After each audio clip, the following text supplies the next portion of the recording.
హరి ఓం.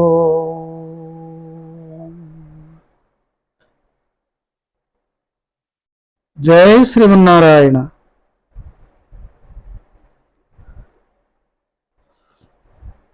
వసుదేవసుతం దేవం కంసచాణూరమర్దనం దేవకీ పరమానందం కృష్ణం వందే జగద్గురుం. కృష్ణం వందే జగద్గురుం.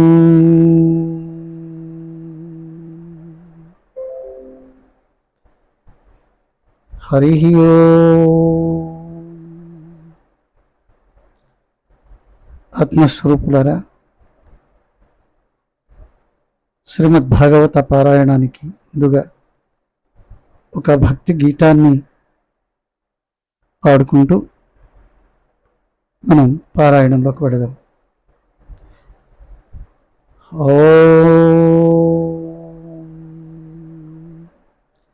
ఓం నమో భగవతే వాసుదేవాయ. ఓం నమో భగవతే వాసుదేవాయ.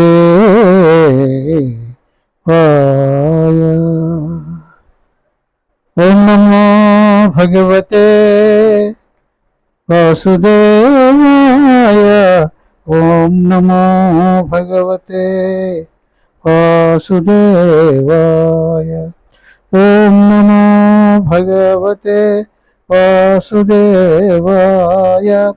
ఓం నమో భగవతే వాసుదేవాయ. వాసుదేవ వాసుదేవ సుదేవాయ. వాసుదేవ వాసుదేవ కృష్ణచంద్రాయ. ఓం నమో భగవతే వాసుదేవాయ. ఓం నమో భగవతే వాసుదేవాయ. వాసుదేవ వాసుదేవ వాసుదేవాయ. మధురలో పుట్టినావు, రేపల్లలో పెరిగినావు, భక్తులంటే నీకు అంత ఇష్టమా? మధురలో పుట్టినావు, రేపల్లలో పెరిగినావు, భక్తులంటే నీకు అంత ఇష్టమా? ఓం నమో భగవతే వాసుదేవాయ. ఓం నమో భగవతే వాసుదేవాయ. వాసుదేవ వాసుదేవ వసుదేవాయ. వాసుదేవ వాసుదేవ కృష్ణచంద్రాయ. ఏమిటో నీ మాయ నటన సూత్రధారి, ఏమిటో నీ మాయ నటన సూత్రధారి, జగత్కర్త జగద్రక్ష జగదోద్ధార. జగత్కర్త జగద్రక్ష జగదోద్ధార. ఓం నమో భగవతే వాసుదేవాయ. ఓం నమో భగవతే వాసుదేవాయ. వాసుదేవ వాసుదేవ వాసుదేవాయ. వాసుదేవ వాసుదేవ కృష్ణచంద్రాయ. పాలు పెరుగు కోసం, వెన్నమిగడ కోసం, పాలు పెరుగు కోసం, వెన్నమిగడ కోసం, ఇంటి ఇంటిలో దూరి వనసులే దోచావు. ఇంటి ఇంటిలో దూరి వనసులే దోచావు. ఓం నమో భగవతే వాసుదేవాయ. ఓం నమో భగవతే వాసుదేవాయ. ఓం నమో భగవతే వాసుదేవాయ. వాసుదేవ వాసుదేవ కృష్ణచంద్రాయ. వాసుదేవ వాసుదేవ కృష్ణచంద్రాయ. హరి ఓం. ఆత్మస్వరూపులారా, శ్రీమద్ భాగవత పారాయణమునకు ఆహ్వానిస్తున్నాను. శ్రీమద్ భాగవత పారాయణంలో ద్వితీయ స్కంధంలో మనం శ్రీమన్నారాయణుని యొక్క దివ్య లీలా అవతారాలన్నింటి గురించి కూడా చెప్పుకుంటూ, ముందు భాగంలో శ్రీరామచంద్రుని యొక్క అవతారం గురించి వివరించుకున్నాము. ఇది చాలా అద్భుతమైనటువంటిది. తర్వాత వెంటనే కృష్ణావతారం వస్తున్నది. ఈరోజు శ్రీకృష్ణ పరమాత్మ యొక్క అవతార లీలా మహిమలన్నీ కూడా చెప్పుకుంటున్నాం, పారాయణం చేసుకుంటున్నాం. హరి ఓం.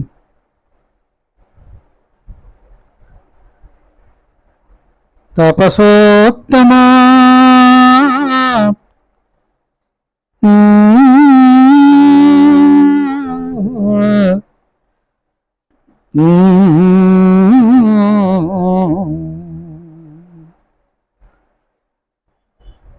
తాపసోత్తముడైనటువంటి నారద మహర్షిని ఉద్దేశించి బ్రహ్మదేవుడు ఈ విధంగా చెబుతున్నారు.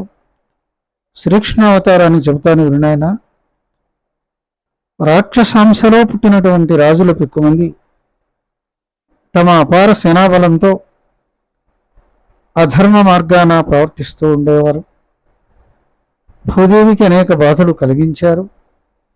ఆమె దుఃఖిస్తూ హరితో మొరపెట్టుకుంది. పరాత్పరుడైన శ్రీమన్నారాయణుడు మధోన్మత్తులైనటువంటి ఆ దానవుల్ని సంహరించి భూభారాన్ని తొలగించాలి అనుకున్నాడు. యదువంశంలో వన్నెకెక్కినటువంటి వాసుదేవునికి రోహిణి, దేవకి అనేటువంటి భార్యలు యందు తన తెల్లని వెంట్రుకతో బలరాముడుగాను, నల్లని వెంట్రుకతో కృష్ణుడుగాను ఆయన వెంటనే అవతరించాడు. ఈ విధంగా పద్మాక్షుడైన శ్రీమన్నారాయణుడు భూభారమంతా నివారించడానికి తన 2 వెంట్రుకలే చాలనుకున్నాడు. తన ప్రభావం తెలపడానికి తన అంశతో పుట్టిన రామకృష్ణుల శరీర కాంతులు తెలుపు నలుపులుగా చేశాడు. ధవళము నీలము అయిన 2 వెంట్రుకల నెపంతో రాముడు, కృష్ణుడు అని పేర్లతో అవతరించాడు. వారిలో సద్గుణైశ్వర్య సంపన్నుడు, సాక్షాత్ విష్ణు స్వరూపుడు అయిన శ్రీకృష్ణుడు ఇతర జనులు నడిచిన మార్గంలో నడిచినా మానవాతీతమైన కార్యాలు ఎన్నో చేశాడు. అందువల్ల పరమేశ్వరుడుగానే ప్రసిద్ధి చెందాడు. ఆ మహనీయుడు ఉనర్చినటువంటి అనేక కార్యాలు వర్ణించడం ఎవరికీ సాధ్యం కాదు. అయినా నాకు తెలిసినంతగా నేను నీకు తెలియజేస్తున్నాను, ఉంటావు. శ్రీకృష్ణుడు పురిటింట్లో పొత్తుల బిడ్డగా ఉన్న సమయంలో పూతన అనేటువంటి రాక్షసి చిన్నలకు విషం పూసుకుని పాలివ్వడానికి వచ్చింది. కృష్ణుడు పాలతో పాటు దాని ప్రాణాలు కూడా త్రాగి దాన్ని యమలోకానికి పంపాడు.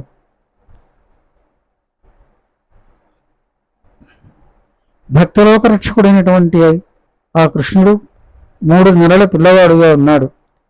శకట రూపంలో ఒక రాక్షసుడు అతన్ని పరిమార్చటానికి వచ్చాడు. అది గమనించిన బాలకృష్ణుడు తన కాలి తన్నతో ఆ దానవుణ్ణి యమధర్మరాజు దగ్గరకు పంపించాడు. అయితే కృష్ణుడు అల్లరి చేస్తున్నాడని గోపికలు యశోద వద్ద గోల పెట్టారు. ముద్దుల కుమారుని వ్రేతల రద్దులకై తల్లి, ముద్దుల కుమారుని వ్రేతల రద్దులకై తల్లి రోల రజ్జుల కట్టెల్, రోల రజ్జుల కట్టెల్ పొద్దులకు నిన్ను ముట్టిన ముద్దుల ఒడిగూల్చే జన సమాజము ఒగడన్. యశోద అతన్ని త్రాటితో రోటికి కట్టేసింది. వెంటనే అతడు రోలు ఈడ్చుకుంటూ వెళ్ళి ఆకాశం అంటే జంట ముద్దుల చెట్లను నేల కూల్చాడు. అప్పుడు అక్కడ జనమంతా కూడా శ్రీకృష్ణుని కీర్తించారు.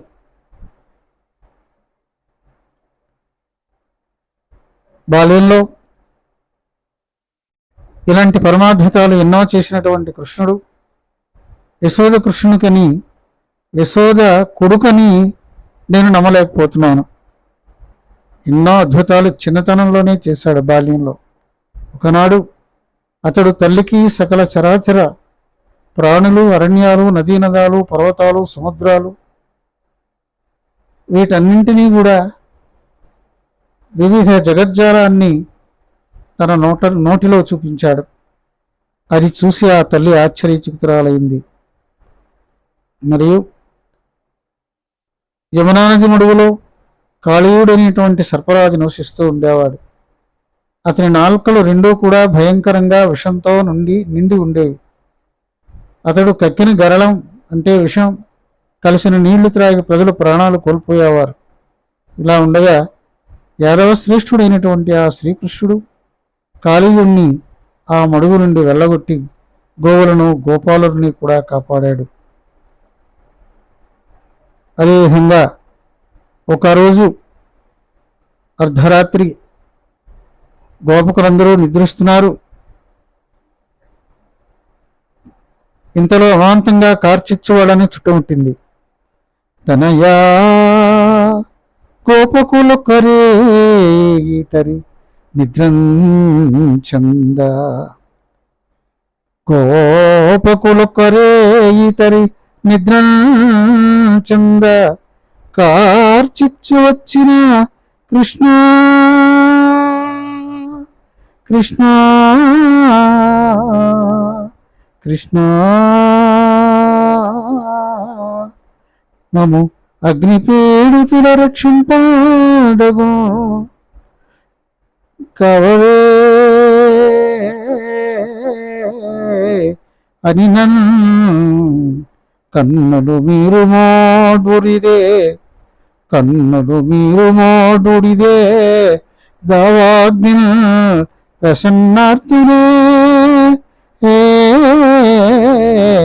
అని వారట్లయ్యనర్పమృంగే శిఖి పద్మాక్షుండు లీలాగతిన్.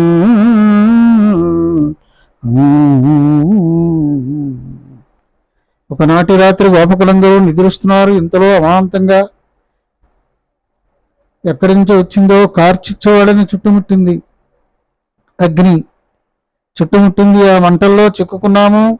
కృష్ణ కృష్ణ కృష్ణ మమ్మల్ని కాపాడు కాపాడు కాపాడు అంటూ వాళ్ళందరూ తన్ను వేడుకున్నారు. అప్పుడు పద్మనేత్రుడు, వీరంతా కళ్ళు మూసుకోండి, క్షణంలో నేను ఆ దావానలాన్ని ఆర్పివేస్తానన్నాడు. వారలా చేశారు. కృష్ణుడు అలవోకగా కార్చిచ్చును కబళించి తగ్గించి వేశాడు, ఆర్పివేశాడు. అదేవిధంగా ఇంకొక రోజు ఒక అర్ధరాత్రి వేళ నందుడు ముందు వెనుకలు చూడకుండా యమునా నదీ జలాల్లో స్నానం చేస్తూ మునిగిపోయాడు. అక్కడ వరుణుని యొక్క పాశాలలో చిక్కుకున్నాడు. అప్పుడు దయాసింధుడైనటువంటి ఆ శ్రీహరి ఆ బంధం నుండి అతన్ని విడిపించాడు. అదేవిధంగా మయుని యొక్క కుమారుడైనటువంటి వ్యామాసురుడు ఒకసారి తన మాయా ప్రభావంతో కృష్ణుని సహచరులైనటువంటి గోపకులందరినీ కూడా ఒక గుహలో ప్రవేశపెట్టాడు. ఇంకెవరూ కూడా గుహలో దూరకుండా దారి మూసివేశాడు. వెంటనే మహావేగంతో కృష్ణుడు ఆ క్రూర దానవుణ్ణి పోరాటంలో చంపాడు. గోపాలకులందరినీ కూడా కృపతో కాపాడాడు. అటువంటి ఆ శ్రీకృష్ణుని యొక్క మహామహిమను ఇంతింతాని వర్ణించడానికి వీలవుతుందా?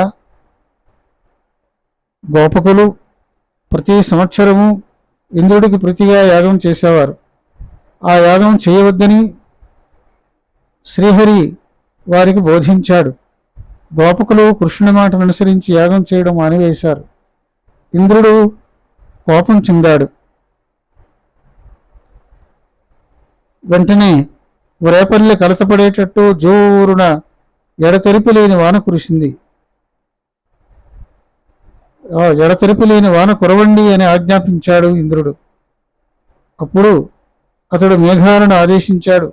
ప్రచండమైన మారుత వేగానికి, గాలి వేగానికి పైకెగిరి ప్రళయకాలంలో సవర్తకాల వంటి ఆ మేఘాలు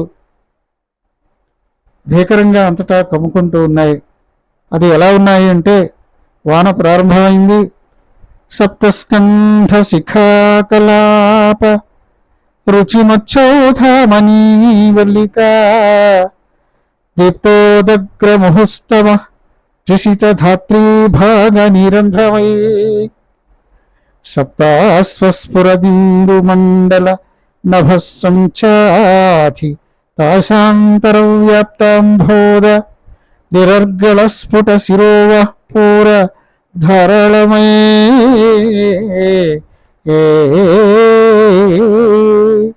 పోతనామాచ్యుల వారు అద్భుతంగా అక్కడ ప్రచండమైనటువంటి ఆ గాలి, ఆ జంఝామారుతాన్ని వర్ణిస్తున్నారు. ఎందుచేతనంటే పోతనామాచ్యుల వారి యొక్క కవిత రచన అద్భుతమైనటువంటిది. ఆయన యొక్క పదగంభరమే కాకుండా భక్తి మార్గంలో పునీతమైనటువంటి ఆ పద్యము చక్కనైనటువంటి పదజాలంతో సంస్కృత పదములు, తెలుగు పదములు అలా ఓకగా మందార మకరంద మాధుర్యము నవ్వులు అన్నట్టు ఆ మాధుర్యము, ఆ మకరందము యొక్క మాధుర్యాన్ని మనకు తెలియచేస్తున్నదా అన్నట్లు చక్కగా ఆ పద్య భాగాలు ఉంటాయి. ఆ పద్యాల్ని మనం ఆనందిస్తూ అందులో ఉండేటువంటి అర్థాన్ని కూడా అనుభవిస్తూ ముందుకు సాగుతూ ఉందాం. అందుకే ఇక్కడ ఈ పద్యం చూడండి ఒకసారి మళ్ళీ. సప్తస్కంధ శిఖా కలాప రుచిమత్సౌధామణీ వల్లికా సౌధామణీ వల్లికా దీప్తోదగ్రముస్తవ సుహిత ధాత్రీ భాగనిరంధ్రమై సప్తాస్వస్ఫురదిందు మండల నభస్సంచాది తాశాంతరవ్యాప్తాంభోద నిరర్గళ స్ఫుట శిరోవ పూర ధారాళవై.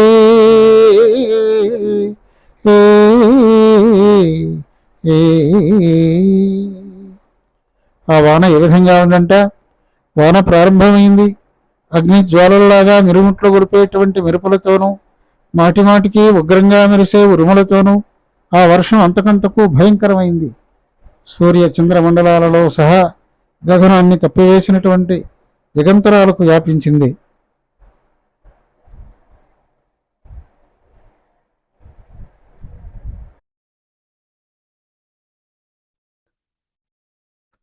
అక్కడ అద్భుతమైనటువంటి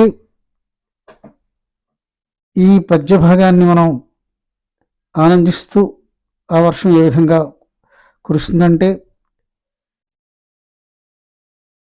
అగ్ని జ్వాలల్లాగా మిరుముట్లు గొలిపినటువంటి మెరుపులతో మాటిమాటికి ఉగ్రంగా ఉరిగినటువంటి ఉరుములతో ఆ వర్షం భయంకరంగా ఉంది.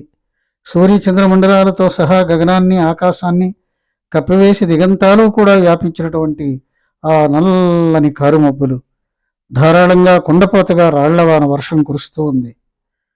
ఆ సందర్భంలో విరామం లేకుండా అలా కురిసేటువంటి ఆ పెద్ద వానజల్లుకు గోకులమంతా కూడా వికలమైపోయింది.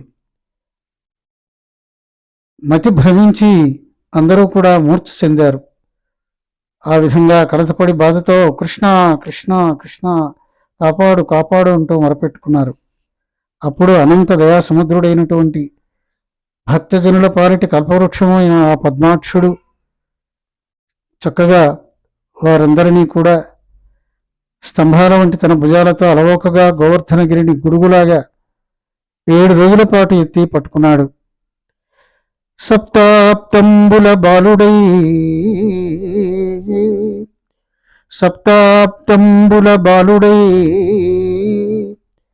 నిజ భుజాస్తంభంబును లీలమై సప్తాహంబులు శైలరాజముల అసచ్ఛత్రంబుగా దాల్చి సంగుప్త ప్రాణుల చేసే మాధవుడు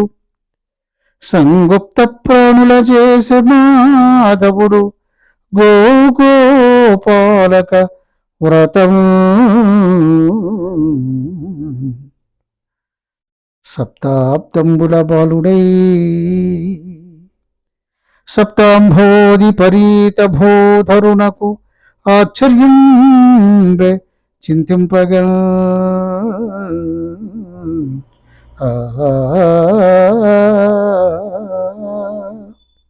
ఏడేండ్ల బాలుడు స్తంభాల వంటి తన భుజాలతో అలవోకగా గోవర్ధనగిరిని గొడుగులాగా 7 రోజుల పాటు ఎత్తి పట్టుకున్నాడు. గోవులకు గోపాలులకు ప్రాణరక్షణ గావించాడు.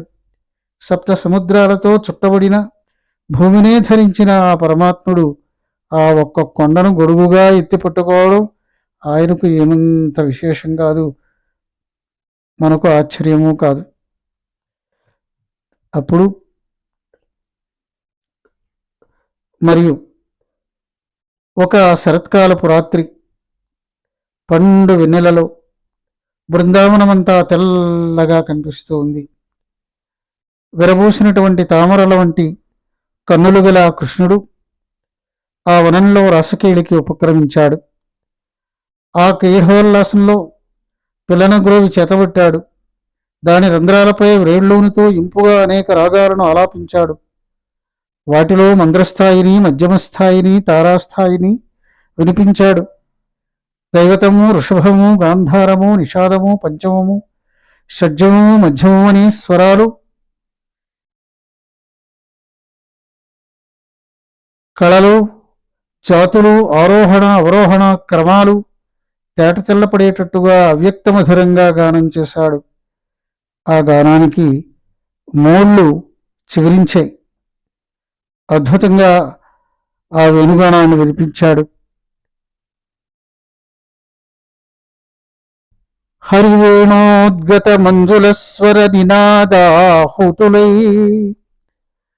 హరివేణోద్గత మంజులస్వర నినాదాహుతులై గోపసుందరులేతేర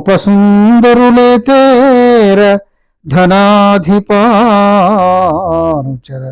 గంధర్వుండు కంపోవా తత్తరుణుల్ కుయ్యిడా గంధర్వుండు కంపోవ తత్తరుణుల్ కుయ్యిడా శంఖచూడుని భుజా దర్భంబు మాయించి తా పరిరక్షించిన ఎట్టి కృష్ణుని అట్టి పరిరక్షించిన ఎట్టి కృష్ణుని నుతింపన్ శక్యమే ఎరికి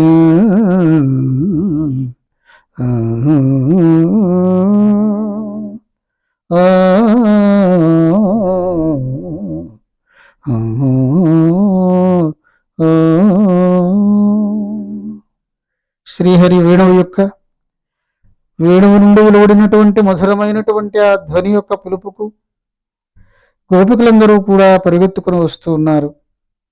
అప్పుడు కుబేరుడు అనుచరుడైనటువంటి శంఖచూడు అనేటువంటి గంధర్వుడు వాళ్ళందరినీ కూడా ఎత్తుకుని పోయాడు. వాళ్ళు కృష్ణా కృష్ణా కృష్ణా పాహిమాం పాహిమాం అంటూ మొరపెట్టుకున్నారు.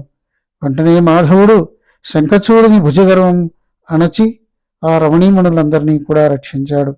అలాంటి వనమారిని కొనియాడడం ఎవరికి సాధ్యమవుతుంది? అంతేకాదు, ఆ పరమాత్ముడు, ఆ చిన్ని కృష్ణుడు, బాలకృష్ణుడు, నరకాసురుడు, మురాసురుడు, ప్రళంబుడు, కాలయవనుడు, కువలయ పేడయము అను ఏనుగు, ముష్టికుడు, చాణూరుడు మొదలైన మల్లురు, కంసుడు, శంబరుడు, శిశుపాలుడు, పౌండ్రక వాసుదేవుడు, పల్వలుడు, దంతవక్తుడు, ద్విగుదుడు అనే వానరుడు, గర్ధభాసురుడు, సాల్వుడు, వత్సాసురుడు, బకాసురుడు, విదూరథుడు, రుక్మిణి, కేసి, దుర్దురుడు, వృషభాకారాలు గల 7 రాక్షసులు, ధేనుకుడు మొదలైన పెక్కుమంది రాక్షసుల్ని ఒక్క త్రుటిలో రూపుమాపాడు ఆ చిన్నయ్య, ఆ బాలకృష్ణుడు. అంతేకాదు, బలరాముడు, భీముడు, అర్జునుడు మొదలైన విలుకాండ్ర రూపాలలో అవతరించి కఠినులు, నీచులు, దుర్మార్గులైనటువంటి రాజుల్ని రణరంగంలో ఆరితేరినటువంటి భుజబల క్రీడతో శ్రీకృష్ణుడు హతమార్చాడు. సమస్త భూభారాన్ని కూడా తొలగించాడు. సజ్జనులను రక్షించాడు. అట్టి అనంతుని నేను అనుక్షణము కూడా ఆరాధిస్తాను అంటూ లోకశ్రేష్ఠుడైనటువంటి ఆ శ్రీకృష్ణుని యొక్క అవతార ప్రభావాన్ని బ్రహ్మదేవుడు నారదముని ఇంద్రుల వారికి చెబుతూ ఉన్నారు. ఇక తర్వాత అవతారంలో వ్యాసమహాముని గురించి చెప్తారు. దానిని మనం తర్వాత భాగంలో పారాయణం చేసుకుందాం. హరి ఓం. సర్వేత్ర సుఖినః సంతు, సర్వే సంతు నిరామయాః, సర్వే భద్రాణి పశ్యంతు, మా కచ్చిత్ దుఃఖభాగ్ భవేత్. ఓం శాంతి శాంతి శాంతి. ఓం పూర్ణమదః పూర్ణమిదం పూర్ణాత్ పూర్ణముదచ్యతే పూర్ణస్య పూర్ణమాదాయ పూర్ణమేవావశిష్యతే. ఓం శాంతి శాంతి శాంతి.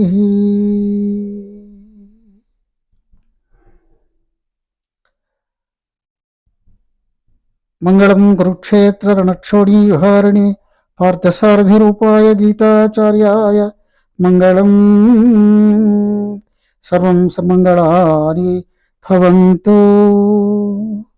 సర్వం సన్మంగళాని భవంతు, సర్వం సన్మంగళాని భవంతు.